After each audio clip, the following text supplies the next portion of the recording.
The great crystal dome of Nexus Prime glowed with urgent red light as the Council of Elders gathered for an emergency session. Elder Varix of the Crystalline Collective floated at the center of the chamber, his transparent form pulsing with nervous energy. Around him sat representatives of the 12 oldest civilizations in the galaxy, each species more ancient and wise than the last. Commander Thale walked into the chamber and took his place among the younger officers. He had never seen the elders look so worried before. Their usual calm wisdom was replaced by something that looked almost like fear. The air itself seemed heavy with dread. Elder Varix began speaking in his crystal voice that rang like distant bells. Fellow elders, our long-range sensors have detected something troubling from the Sol system. The primitive species on the third planet has achieved nuclear fission. They have split the atom. Commander Thale frowned. This seemed like normal progress for any developing species. Why would this cause such panic among beings who had witnessed the rise and fall of thousands of civilizations? He raised his hand to speak. Elder Varix, forgive my ignorance, but many species achieve nuclear technology. Why is this particular development cause for emergency session? The elders exchanged glances that spoke of shared knowledge and ancient fears. Elder Corvash, whose people had ruled the stars when most current civilizations were still learning to make fire, leaned forward with his 6 arms trembling slightly. Young Commander, this is not just any species. This is the species from Terra, the ones our ancestors warned us about in the oldest records. Thale felt confusion wash over him. He had studied galactic history extensively during his training, but he had never heard of any special warnings about Terra or its inhabitants. The Sol system was marked as a restricted zone in navigation charts, but so were thousands of other systems for various scientific or political reasons. Elder Nixara, the oldest being in the known galaxy, spoke for the first time. Her voice was like wind through ancient caves, carrying the weight of millions of years. Commander Thale, what do you know of the Great Silence? The historical event from 50,000 years ago, an entire sector of space fell quiet. All communications ceased. When exploration vessels finally reached the area, they found empty worlds and abandoned space stations. No signs of war or natural disaster? The inhabitants had simply vanished. That sector contained the homeworlds of the Precursor Alliance, 7 highly advanced civilizations that had ruled the galaxy for over 100,000 years before that. They did not simply vanish, young one, they fled. The chamber fell silent except for the humming of the translation devices and the soft breathing of various species. Thale felt a chill run down his spine as the implications began to sink in. Elder Corvash activated a holographic display that showed ancient star charts. Red markers indicated the boundaries of the Great Silence Zone, and at the very edge of that territory sat a small yellow star with 9 planets. The Sol system was the last place the Precursors established contact. Before the Great Silence began, our archives contain fragments of their final transmissions. They speak of the inhabitants of the third planet with what can only be described as terror. Elder Varix's form pulsed brighter as he continued the explanation. Every elder civilization has similar warnings hidden in their most ancient records. The Ethereal Collective calls them the Inheritors. The Void Walkers name them the Endless Adapters. The machine consciousness refers to them simply as the Impossible Ones. But what makes them so dangerous? Thale asked, his military training demanding concrete information about potential threats. Elder Nixara's ancient eyes fixed on him with a gaze that had witnessed the birth and death of stars. They learn, Commander. Not like we learn through slow accumulation of knowledge over generations. They absorb understanding like dry earth absorbs water. What takes us millennia to develop, they grasp in decades. The holographic display changed to show mathematical equations and scientific formulas that hurt to look at directly. The symbols seemed to shift and move when not observed directly. These equations were found in Precursor ruins. They represent theoretical physics concepts that our greatest minds still struggle to understand. According to the timestamps, Humans developed these theories using primitive tools while our ancestors were still trying to master faster than light travel. Elder Corvush's 6 arms gestured to additional displays showing architectural plans and technological schematics. The precursors attempted to establish a research colony on the 4th planet of the Sol system, the red one humans call Mars. They thought to study the inhabitants of Terra from a safe distance while conducting their own experiments. What happened to the colony? It succeeded beyond their wildest expectations. The humans learned of their presence within months. Not through advanced sensors or space travel, but through simple observation and deduction. They studied the changes in their night sky and calculated the presence of artificial structures on Mars, with mathematical precision that should have been impossible for their level of development. The display showed images of massive crystalline structures on the Martian surface, clearly artificial but abandoned. The architecture was beautiful but somehow wrong, as if designed by minds that thought in ways completely different from any known species. The humans made contact with the colony using radio transmissions, primitive electromagnetic signals that they had only recently discovered. But the content of those transmissions terrified the precursors. The humans were not asking for help or guidance. They were offering improvements to precursor technology. Thel stared at the display in disbelief. Improvements to precursor technology. But the precursors were the most advanced civilization in galactic history. Exactly, Commander, and that is why they fled. The humans had studied their broadcasts, their energy signatures, their construction techniques, all from a distance of millions of kilometers. Then they had improved upon designs that had taken the precursors millions of years to perfect.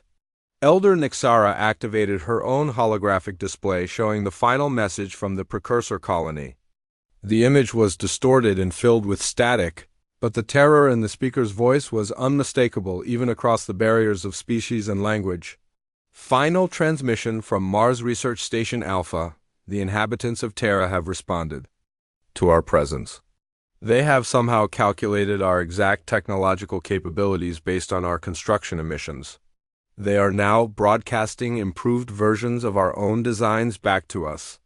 Improved, Commander. Our quantum fusion reactors, our gravitational manipulation systems, our consciousness transfer protocols, they have made them better in 6 months. Using slide rules and mechanical computers, the message continued with growing panic. We are abandoning the station immediately. All research materials are being destroyed. The quarantine protocols must be maintained at all costs. They must never know how much they are capable of. If they ever turn their attention to the stars, if they ever develop space travel, the galaxy will never be the same. The hologram flickered and died, leaving the chamber in heavy silence. Commander Thale felt his worldview shifting as the implications became clear. Every elder civilization had the same warnings. Every ancient archive contained the same fears. Humanity was not just another developing species. They were something unique and terrifying in their potential. Elder Varix's form dimmed as he delivered the final piece of information. Commander, our sensors indicate that the humans have now achieved controlled nuclear fusion. Their rate of technological advancement is accelerating. Conservative estimates suggest they will develop faster than light travel within the next 50 years. And when they do, Elder Nixara answered with the weight of eons in her voice. When they do, the age of the elders will end. Not through conquest or war, but through simple replacement. They will not destroy us, Commander. They will make us obsolete. As the session ended and the elders dispersed to their respective ships and worlds, Commander Thale remained in the chamber staring at the star charts. Somewhere out there on a small blue world orbiting an unremarkable yellow star, a species was developing that would change everything. And there was nothing anyone could do to stop it? Dr. Lyria wiped sweat from her brow as she carefully brushed crystallized sand away from the metallic surface she had discovered. 3 months had passed since the emergency session on Nexus Prime, and the young xenorchaeologist had been working on the dead world of Kethmore. Completely unaware of the growing concerns about humanity, the dig site was supposed to be routine. Ancient ruins from a minor civilization that had gone extinct thousands of years ago. Nothing that should have attracted special attention from the galactic archaeological community. But as Lyrian uncovered more of the structure, she realized this was something far more significant than anyone had imagined. The metal beneath. The sand was not like anything in the databases. It seemed to shift color in the light, moving through spectrums that hurt to look at directly. The symbols carved into its surface were mathematical equations that her translator could not interpret. Most disturbing of all, the metal was still warm after being buried for millennia. As she cleared away the last of the debris from what appeared to be a doorway, the structure suddenly hummed to life. Blue light flowed through the carved symbols like liquid energy, and the massive door began to slide open with a sound like singing crystal. Lyrian stepped back in shock. Ancient ruins did not simply activate themselves. The energy readings from her scanner were beyond anything she had ever recorded. This technology was active, intelligent, and responding to her presence. The interior of the structure was vast, beyond belief. Corridors stretched away into darkness, lined with walls covered in moving symbols and displays that showed star charts spanning the entire galaxy. The air itself glowed with soft phosphorescence, and Lyrian could feel the weight of incredible age pressing down on her. She activated her recording equipment and began documenting her discoveries. The symbols on the walls were clearly mathematical and scientific formulas, but they were far more advanced than anything in current galactic databases. These equations described physics concepts that modern science considered impossible. As she moved deeper into the structure, holographic displays began activating around her. They showed images of space, of planets and stars, of civilizations rising and falling across cosmic time.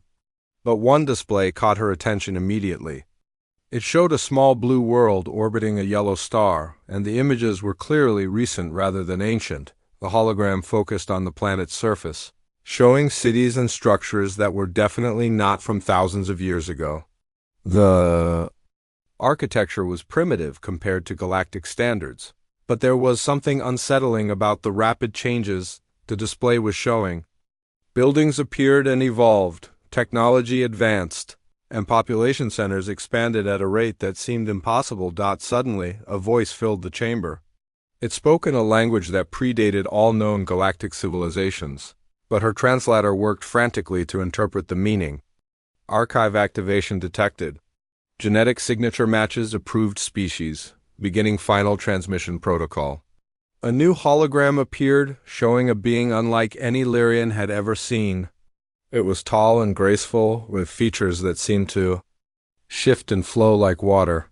Its eyes held the wisdom of ages, but also a fear so profound that it made Lyrian's skin crawl.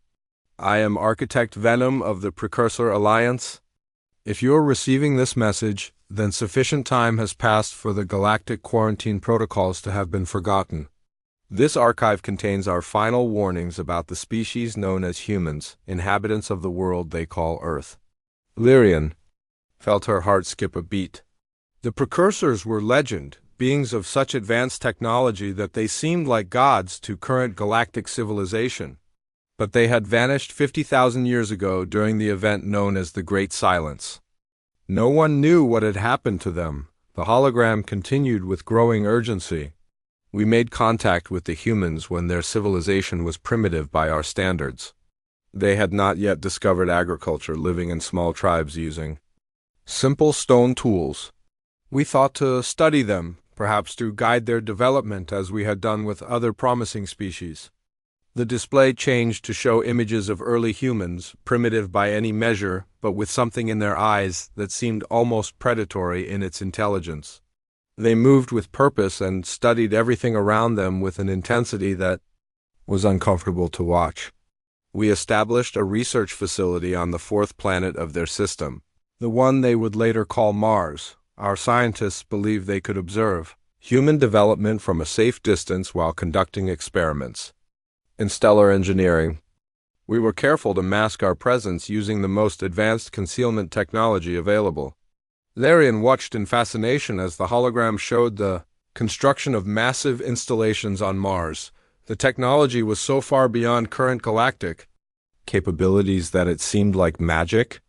Towers that twisted space around themselves, machines that harvested energy directly from planetary cores, laboratories that could simulate the birth of stars. The humans discovered us within months, not through any advanced technology of their own, but through simple observation and mathematical deduction. They noticed changes in the orbital mechanics of their neighboring planet. They calculated the mass displacement caused by our construction. Using tools made of wood and stone, they determined not only that artificial structures existed on Mars, but they calculated their approximate size and purpose. The images shifted to show humans gathered around primitive fires drawing complex mathematical diagrams in the dirt with sticks. The equations they were creating made Lyrian's head hurt to look at, despite being drawn with the most basic tools imaginable. They began attempting to communicate with us using reflected sunlight and carefully arranged fires. The patterns they created were not random. They were demonstrating their understanding of advanced physics concepts that they should not have been able to comprehend for thousands of years of natural development. Architect Venom's expression grew more troubled as the hologram continued. We decided to respond to their communications, believing we could carefully guide their intellectual development. We sent simple mathematical concepts, basic scientific principles that were appropriate for their level of technology. The display showed beams of energy traveling from Mars to Earth, carrying encoded information. On Earth's surface, humans gathered in larger groups. Studying the transmissions with an intensity that was almost frightening, they responded within days. Not with confirmation of understanding, but with improvements. They had taken our scientific principles and enhanced them. Mathematical proofs that were more elegant than our own. Scientific theories that solved problems we had been working on for centuries, using nothing but their biological brains and primitive calculation methods. Lyrian stared at the hologram in disbelief. The precursors had been the most advanced civilization in galactic history. The idea that primitive humans could improve upon their science seemed impossible. We realized our error too late. Humans do not learn in the same way as other species. They do not accumulate knowledge gradually over generations. They absorb understanding instantly and then leap to conclusions that should take millennia to reach. They see patterns where we see chaos. They find solutions where we see impossible problems. The images now showed human settlements growing at an accelerated rate. Technologies appeared that should not have existed for thousands of years. Agriculture, metallurgy, mathematics, all developing simultaneously rather than in the logical sequence followed by other civilizations. We attempted to withdraw from contact, but it was too late. The humans had learned too much from our brief interaction. They were reverse engineering precursor technology based on a few mathematical exchanges. Their rate of advancement became exponential. Architect Venom's image flickered with distortion as emotional stress affected the recording. We abandoned our research facility on Mars and retreated to the edge of their solar system. But even from that distance, we could observe their continued development. They were achieving in decades what had taken us millions of years to accomplish. The final images showed precursor ships fleeing the Sol system in obvious panic. Behind them, Earth continued its impossible development, with human settlements beginning to appear on nearby planets using technology that defied all known scientific principles. We are leaving this galaxy entirely. The humans must never know the full extent of what they are capable of achieving. If they ever develop faster than light travel, if they ever turn their attention to the stars beyond their own system, they will reshape the galaxy in ways we cannot predict or control.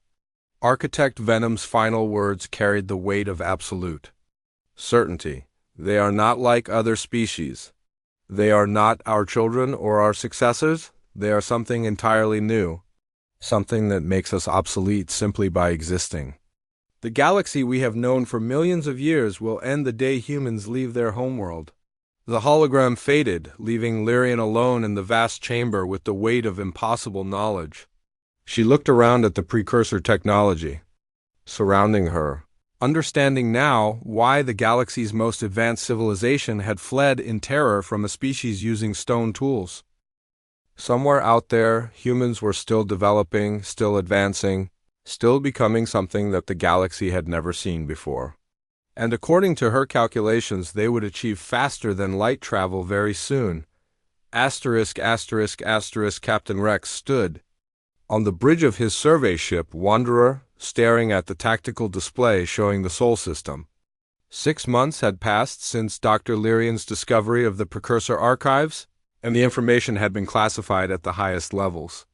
But Rex had connections in the intelligence services, and he knew enough to be curious about humanity. His crew thought they were conducting a routine survey mission to catalog primitive civilizations. Pilot Jorik hummed softly as he adjusted their course toward the outer planets. Scientist Dr. Henna reviewed her instruments for detecting early technological development. Engineer Bex ran diagnostics on their observation equipment. None of them knew the real reason for this unauthorized mission. Rex had convinced himself that the Elder fears were overblown. The warnings in the archives were 50,000 years old, based on observations of primitive humans using stone tools. How dangerous could a species be that had only recently achieved nuclear fission? He intended to gather real data about current human capabilities and prove that the ancient fears were no longer relevant. As the Wanderer entered the outer solar system, Dr. Henna looked up from her sensors with confusion. Captain, I'm detecting artificial structures throughout this system. Multiple space stations, orbital platforms, and what appears to be mining operations on several asteroids. Rex felt his first stirring of unease. According to Elder intelligence, humans had only achieved basic space flight within the last century. They should have had primitive satellites and perhaps a small space station or two, not an extensive infrastructure spanning their entire solar system, Jorik called out from the pilot station. Captain, I'm detecting organized traffic patterns between the planets. These aren't random exploration missions. This looks like an established transportation network. The tactical display updated to show the full scope of human space development. Massive space stations orbited every planet in the system. Asteroid mining platforms harvested resources with efficiency that impressed even Bex, whose people had been mining asteroids for thousands of years. Ships moved between planets with the casual regularity of a civilization that had been spacefaring for millennia, not decades. Dr. Henna's voice carried a note of disbelief. Captain, the energy signatures from these installations are incredible. Their fusion reactors are more efficient than our own designs. Some of these readings don't match any known technology in the galactic databases. Rex studied the display with growing concern. This was not a primitive civilization taking its first tentative steps into space. This was an advanced technological society with capabilities that rivaled or exceeded those of many elder species. How had they advanced so quickly without anyone noticing? Engineer Bex highlighted several of the larger installations. Captain, look at the construction techniques being used here. These structures are built using principles I don't recognize. The materials science alone represents advances that should have taken centuries to develop. Are you saying their technology is more advanced than ours? I'm saying their technology is different from ours. They've solved engineering problems using approaches that never occurred to our scientists. It's like they think in ways that are completely alien to the rest of the galaxy. Rex made a decision that would change everything. Instead of observing from a distance as planned, he would make direct contact. The humans clearly had advanced space technology, so first contact protocols would apply. He could conduct a proper assessment of their capabilities and intentions. Jorik, set course for that large research station orbiting the third planet. We're going to introduce ourselves. The approach to the human space station took several hours, during which the crew had ample opportunity to study human technology up close. What they saw defied explanation. The station's design was elegant and efficient, but it incorporated scientific principles that seemed impossible. Dr. Henna ran continuous scans as they approached. Captain, their artificial gravity systems don't use rotation or gravitic manipulation. They're generating gravity through a process I can't identify. Their power systems are fusion-based, but they're achieving fusion temperatures and pressures that should require equipment 10 times larger than what they're actually using. When they requested permission to dock, the response came in perfect Galactic Standard Language. The human who answered their communications spoke with casual fluency, as if talking to alien species was something he did every day. Survey Ship Wanderer, this is Dr. Marcus of Research Station Alpha. Permission granted for Docking Bay 7. Welcome to our little corner of space. The docking process revealed even more surprises. The station's docking systems were compatible with galactic standard equipment, but they incorporated improvements that made the process smoother and more efficient than anything the crew had experienced before. Dr. Marcus met them at the airlock with a warm smile and an attitude of friendly curiosity rather than the awe or fear that most primitive species showed during first contact. He was tall and lean, with gray hair and eyes that seemed to see everything at once. Gentlemen, lady, welcome aboard Research Station Alpha. I trust your journey was pleasant. We've been expecting visitors from the galactic community for some time now. Rex felt a chill at those words. Expecting us? Oh, yes, we've been aware of galactic civilization for quite a while. Your ships leave distinctive energy signatures when they enter star systems. We've been tracking periodic observation missions for decades. This is the first time anyone has actually stopped by to say hello. Dr. Henna stepped forward with her scanner active. Dr. Marcus, your technology appears to be far more advanced than our records indicated. How did you achieve such rapid development? Dr. Marcus's smile became slightly mysterious. We're curious by nature. When we find something interesting, we tend to study it very thoroughly. Your predecessors left some fascinating examples of advanced engineering on Mars. We learned quite a lot from examining their work. The tour of the station that followed was a masterclass in advanced technology disguised as friendly hospitality. Dr. Marcus showed them fusion reactors that operated at impossible efficiency, computer systems that processed information using quantum principles that galactic science was only beginning to understand, and materials that seemed to violate basic physics. Engineer Bex whispered to Rex during the tour. Captain, they're scanning our ship. I can detect subtle sensor beams, analyzing our hull composition, our engine design, even our internal systems. The scans are so sophisticated that our sensors barely register them. Can you block them? I could try, but honestly, their scanning technology is superior to our countermeasures. They've probably learned more about our ship in the last hour than we could learn about theirs in a week. The most disturbing moment came when Dr. Marcus casually mentioned improvements to their ship's engine design. Your fusion drive is quite elegant, but you might consider adjusting the magnetic containment field geometry. A few minor modifications could increase your efficiency by about 30%. Rex stared at the human scientist. You analyzed our engine design? Just the basics visible from your exhaust signature. No need to be concerned about security. We're not in the habit of copying other people's technology without permission. We prefer to understand the principles and then develop our own improvements. Doctor. Henna asked the question that was terrifying all of them. Dr. Marcus, how long have humans been spacefaring? Depends on how you define spacefaring. We achieved orbital flight about a century ago, but we've had a sustained presence throughout the solar system for about 50 years. Mars has been continuously inhabited for 30 years now. And you're faster than light research? Dr. Marcus's expression became thoughtful. We've been working on the theoretical framework for some time.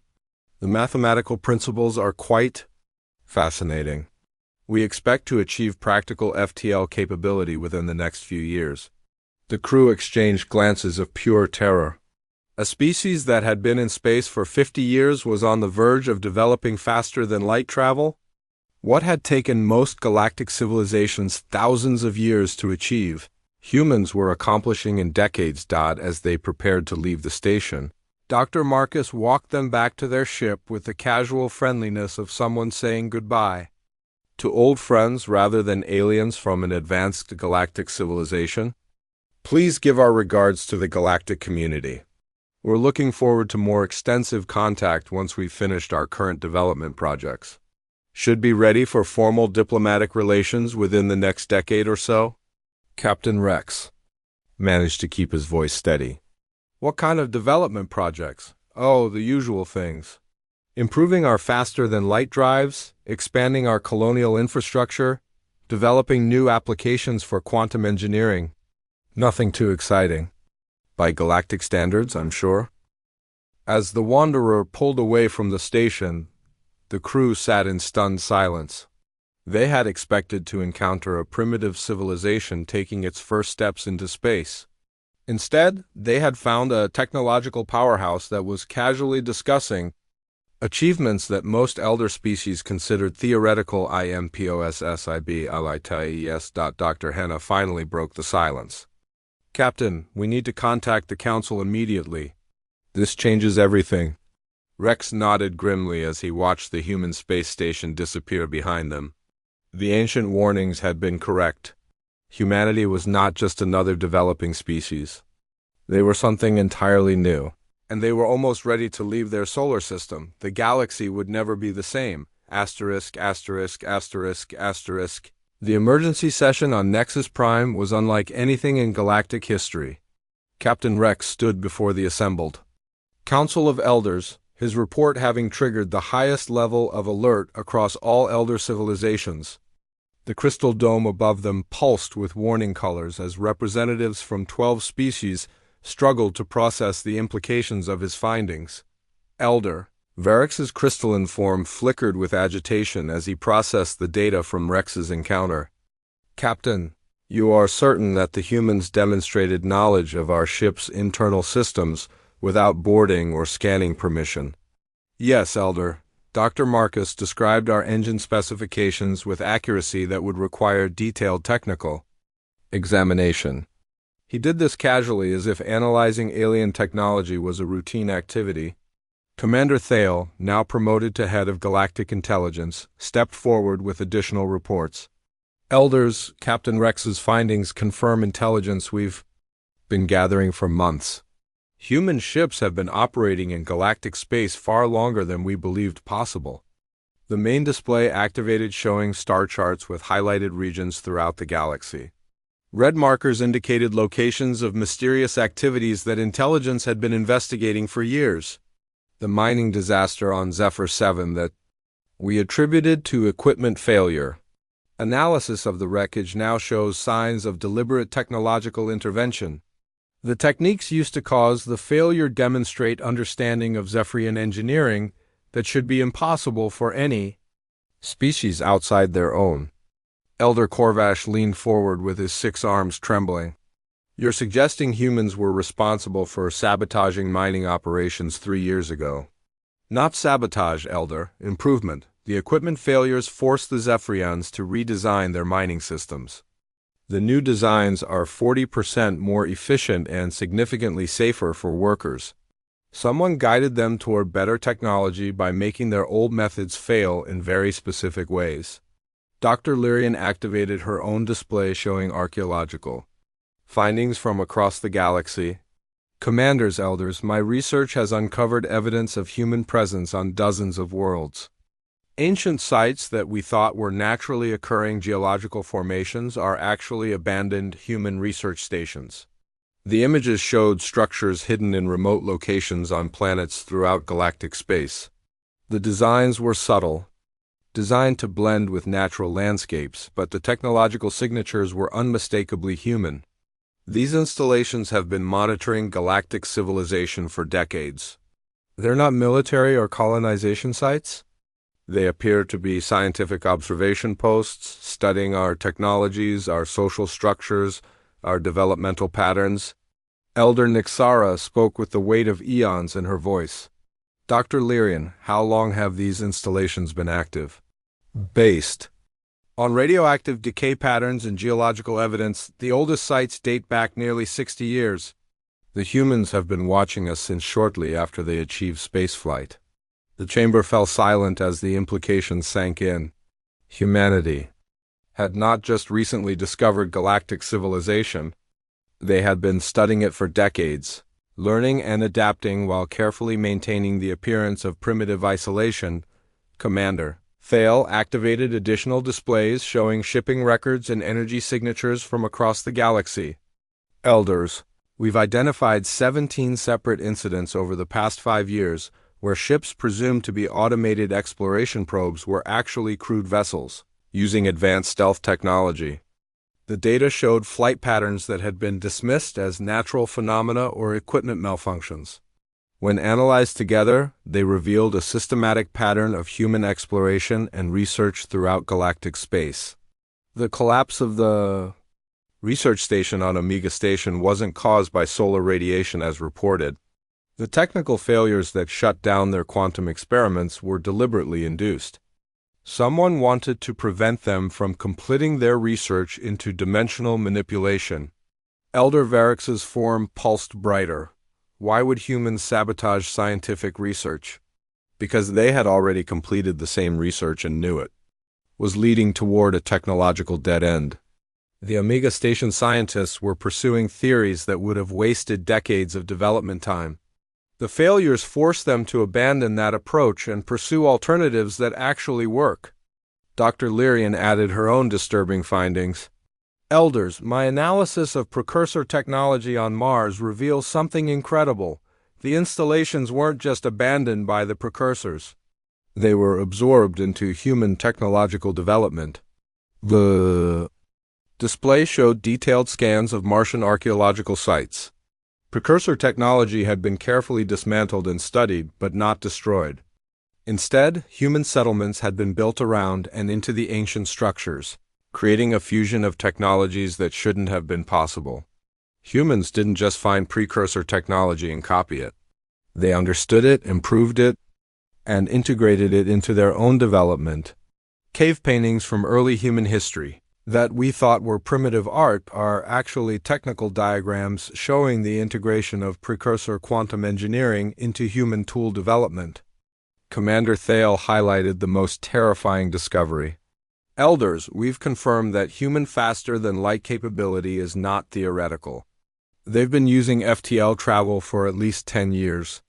Every mysterious ship signature, every unexplained phenomenon, every technical failure that seemed random was actually human intervention in galactic affairs. The evidence was overwhelming. Shipping routes that had been mysteriously optimized for efficiency. Technical problems that had forced civilizations to develop better solutions. Scientific breakthroughs that had seemed like lucky accidents. All of it showed signs of careful guidance by a species that understood galactic technology better than the species that had created it. Elder, Korvash's voice carried desperation. What do they want from us?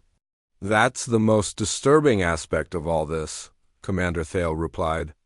Based on their patterns of intervention, they don't want anything from us. They're not conquering or destroying, they're improving us. Dr. Lyrian nodded grimly. Every human intervention has resulted in technological advancement for the affected civilization. They're not stealing our technology. They're making us better at developing technology ourselves. But why? Elder Nixara answered with the certainty of ancient knowledge. Because they are preparing us for something. The humans are not just studying galactic civilization. They are reshaping it according to some plan we do not understand. The session was interrupted by an urgent communication from the outer system defense grid. The voice of the communications officer carried barely controlled panic. Council of Elders, we have an unscheduled arrival at the edge of the Nexus Prime system. A single ship of unknown configuration has appeared via faster-than-light transit. They are requesting permission to approach for formal diplomatic contact. Elder Varix's form flickered with shock. Unknown configuration? Sir, the ship's design matches no known galactic civilization. The energy signatures are consistent with theoretical human faster-than-light technology. The ship is broadcasting on standard diplomatic frequencies in perfect galactic standard language. Commander Thale checked his tactical displays and felt his blood turn cold.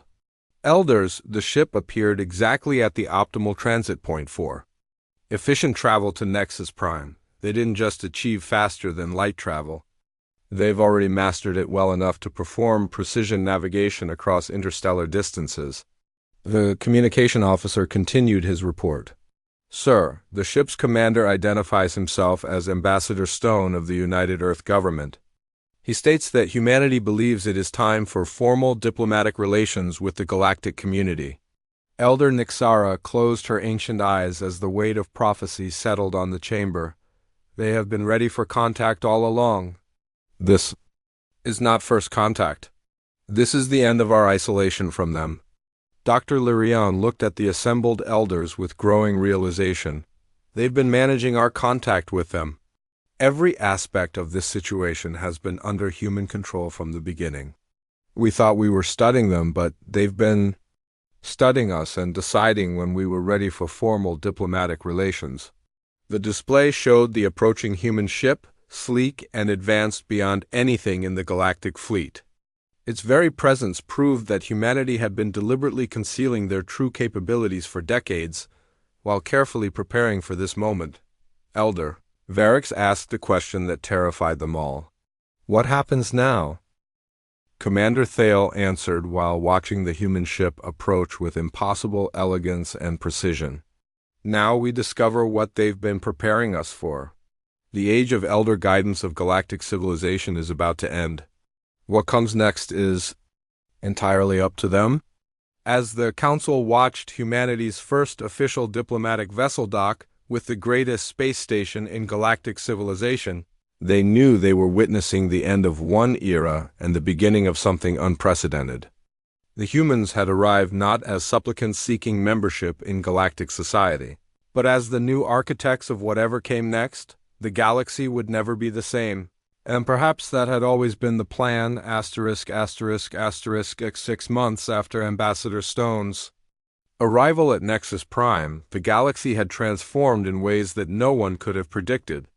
The Council of Elders found themselves negotiating not with a primitive species seeking membership, but with representatives of a civilization that had been quietly reshaping galactic society for decades. Ambassador Stone stood before the assembled Council with the confidence of someone who had spent years preparing for this moment. He was tall and distinguished, with gray hair and eyes that seemed to calculate possibilities faster than most species could process basic information.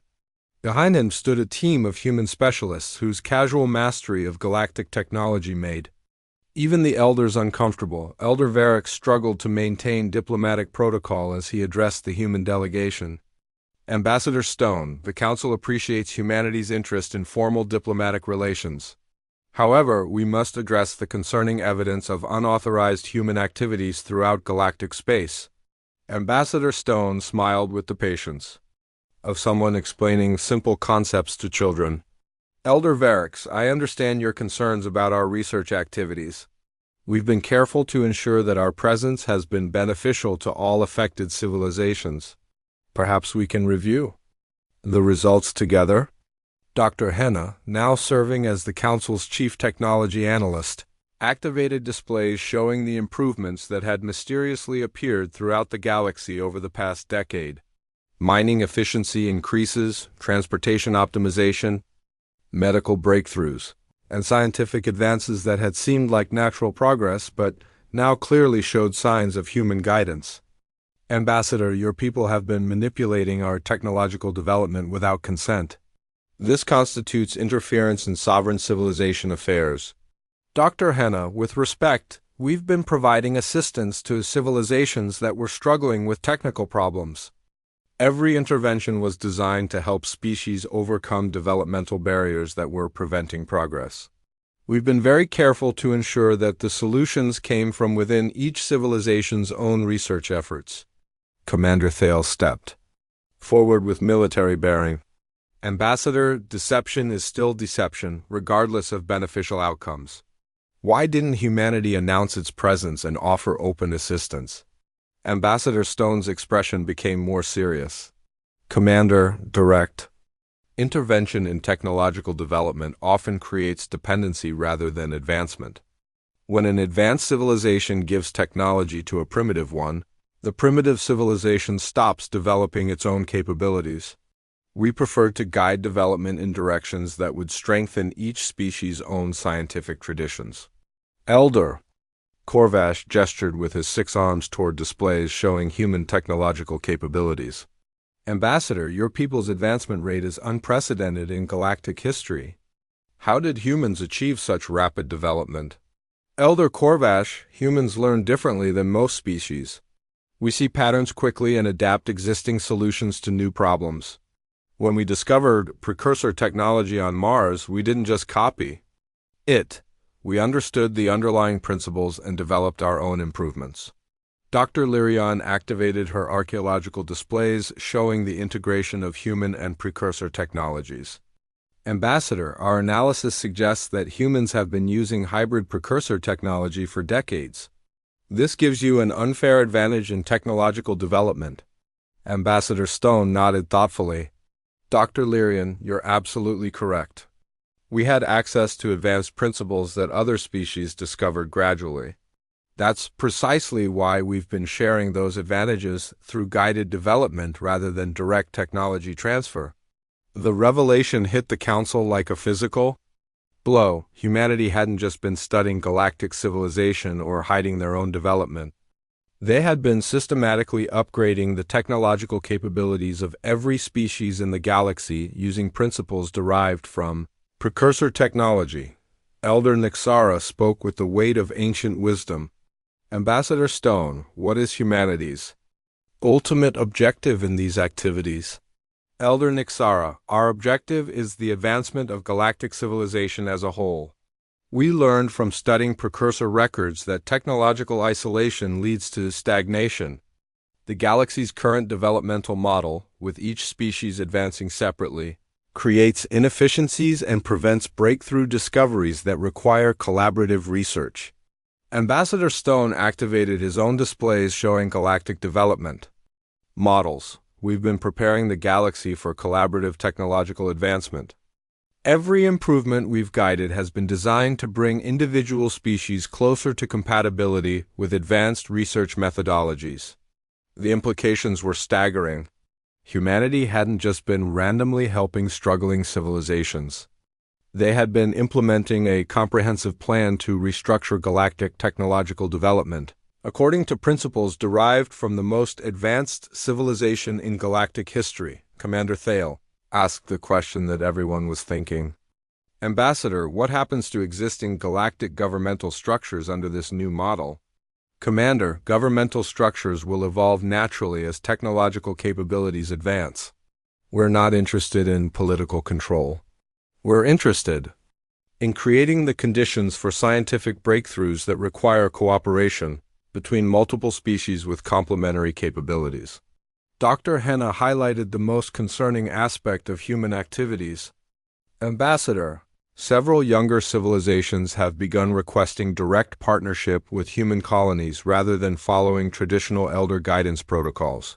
This undermines established galactic hierarchies. Ambassador Stone's smile became more knowing.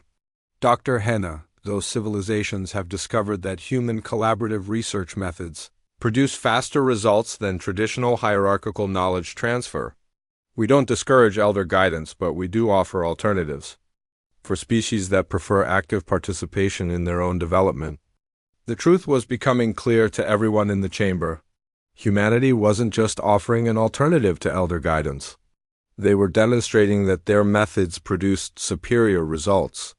Species that partnered with human research initiatives achieved technological advancement faster than those following traditional development paths. Elder Varix asked the most important question. Ambassador, what role do you envision for elder civilizations in this new galactic structure? Elder Varix, the elder civilizations possess vast knowledge and experience that remain valuable under any developmental model. However, the role of knowledge custodian may evolve into something more collaborative.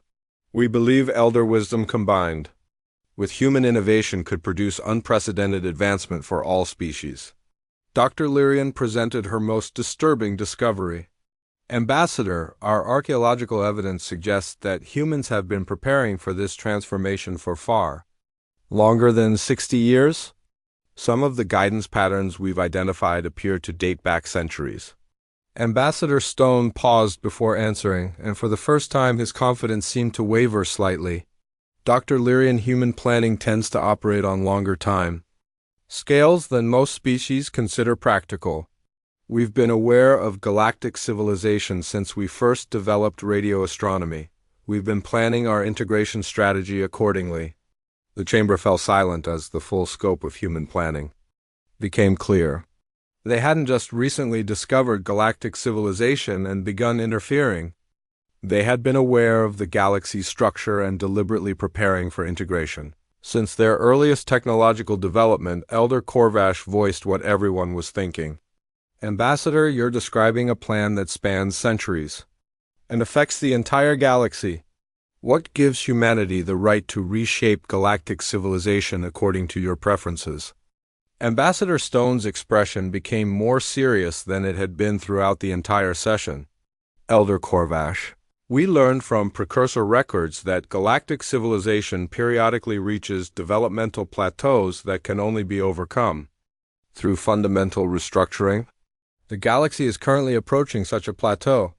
He activated displays showing galactic technological advancement rates over the past 1,000 years. Development rates across all elder civilizations have been declining for centuries. Scientific breakthroughs are becoming increasingly rare. Without intervention, galactic civilization will enter a period of stagnation that could last millions of years. The data was undeniable. Despite the galaxy's vast knowledge and resources, the rate of new discoveries had been steadily decreasing. The elder civilizations had become so advanced that further progress required insights that no single species could achieve independently. Humanity's role is not to control galactic development, but to catalyze the collaborative relationships necessary for breakthrough discoveries. We're not replacing elder guidance. We're creating conditions where elder guidance can achieve its full potential. Elder Nixara asked the final question with the certainty of someone who already knew the answer. Ambassador, is this transformation reversible? Ambassador Stone looked directly at the ancient elder with complete honesty. Elder Nixara, the changes we've initiated have created momentum that cannot be stopped. Species that have experienced collaborative development will not return to isolation voluntarily. The galaxy has crossed a threshold from which there is no return. The silence that followed was broken by an alert from the communications center. Dozens of ships were arriving in the Nexus Prime system, representing civilizations from across the galaxy. But these weren't diplomatic vessels coming to observe the negotiations. They were colony ships and research vessels, carrying beings who had already made their choice about the galaxy's future. Dr. Henna reported with amazement. Elders, we're receiving requests for permanent settlement rights from 18 different species. They're not asking for permission to visit. They're asking to relocate their primary research facilities to systems under human administration. Ambassador Stone nodded with satisfaction. The transition is proceeding ahead of schedule. Civilizations throughout the galaxy have discovered that collaborative research produces results that isolated development cannot match. They're choosing progress over tradition. As the session ended and the elders dispersed to consider humanity's proposals, the truth was undeniable. The galaxy had already changed irrevocably. The age of elder guidance was ending not through conquest or revolution, but through simple obsolescence. Commander Thale remained in the chamber after the others had left, staring at displays showing human ships arriving at worlds throughout the galaxy.